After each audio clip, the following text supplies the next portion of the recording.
আমি আগে আমার চ্যানেলে ভিডিও আপলোড করলেই ম্যাক্সিমাম 20K 10K 15K এরকম ভিউজ আমার চ্যানেলে জেনারেট হইতো, কিন্তু এখনকার ভিডিও আপলোড করলে মাত্র 10টা থেকে 20টা ভিউজ পাই। তো এটা কেন হয়েছে আমার চ্যানেলের সাথে? এরকম করে অনেকে ইউটিউবে কমেন্টস করে, তো তাদের এখানে আমি একটা কথা বলবো, দেখেন আপনাদের চ্যানেল ইউটিউবে থেকে ফ্রিজ করে দিয়েছে। বন্ধুরা, ইউটিউবে চ্যানেল ফ্রিজ কিভাবে হয়? তো ইউটিউবে চ্যানেল ফ্রিজ দুইটি কারণে হয়, আর যে দুইটি কারণ আপনার চ্যানেলের মধ্যে আপনি ভুল করেছেন, সেটার একটা কারণ হলো যেটা হলো আপনার ভিডিও আপনি নিজে ওয়াচ করা। তো এবার আমাকে বলবেন যে আপনি যে জিমেল দিয়ে আপনার ইউটিউব চ্যানেলে ভিডিও আপলোড করেন সেই জিমেল দিয়ে আপনার ভিডিও আপনি ওয়াচ করেন না, তাহলে আপনার চ্যানেলে কেন ফ্রিজ হলো? আপনি যে জিমেল দিয়ে আপনার ভিডিও আপনি রেগুলার দেখেন, ইউটিউবে নিজে থেকে বুঝতে পারবে যে সেটা আপনার স্প্যামিং চলছে। কারণ একটা জিমেল দিয়ে যখনকার আপনার ভিডিও রেগুলার প্রতিনিয়ত আপনি দেখবেন, তখনকার ইউটিউবে বুঝতে পারবে যে সেটা আপনারই কাম আর আপনি স্প্যামিং করেছেন। তো যদি ইউটিউবে ধরতে পারে আপনি স্প্যামিং করেছেন, তাহলে আপনার চ্যানেল ফ্রিজ করে দিব।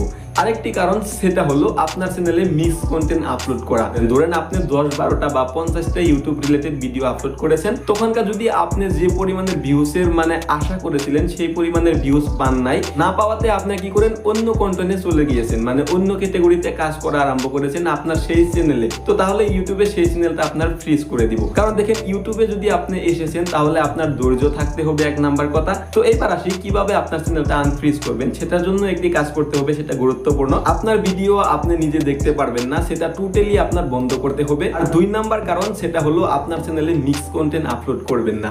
আর আপনার একটি কাজ করতে হবে আপনার চ্যানেল আনফ্রিজ করার, সেটার জন্য আপনার মহৎ কাজ যেটা, সেটা হলো আপনার রেগুলারিটি মেনটেন করা। ধরেন আপনি যদি প্রতিনিয়ত আপনার চ্যানেলের জন্য ভিডিও তৈরি করতে পারেন না, এবং আপনি যে কন্টেন্টে কাজ করছেন সেই কন্টেন্ট আপনি একদিনের ভিতরে 2টি ভিডিও বা একটি ভিডিও তৈরি করা আপনার খুব কষ্টকর, তাহলে আপনি একটি কাজ করেন, 2 দিন পরে পরে আপনি ভিডিও আপলোড করেন, কিন্তু রেগুলারিটি মেনটেন করে। ধরেন আজকে আপনি বিকেল 4টের ভিডিও আপলোড করলেন, আবার 2 দিন পরে বিকেল 4টের ভিডিও আপলোড করবেন। কি করেন আপনি আজকে বিকেল 4টের ভিডিও আপলোড করেছেন, আবার কি করেন কালকা মর্নিং এ একটি ভিডিও আপলোড করে দেন। তো এরকম যদি করতে থাকেন আপনার চ্যানেলের সাথে, তাহলে আপনার চ্যানেল কখনোই বুস্ট পাবে না আর আপনার চ্যানেল আনফ্রিজ হবে না। আশা করি নিশ্চয়ই বুঝতে পেরেছেন। তো ভালো থাকেন, সুস্থ থাকেন। এরকম ইউটিউব রিলেটেড ভিডিওর জন্য আমার চ্যানেলটিকে সাবস্ক্রাইব করে আমাদের সাথে জড়িত থাকেন।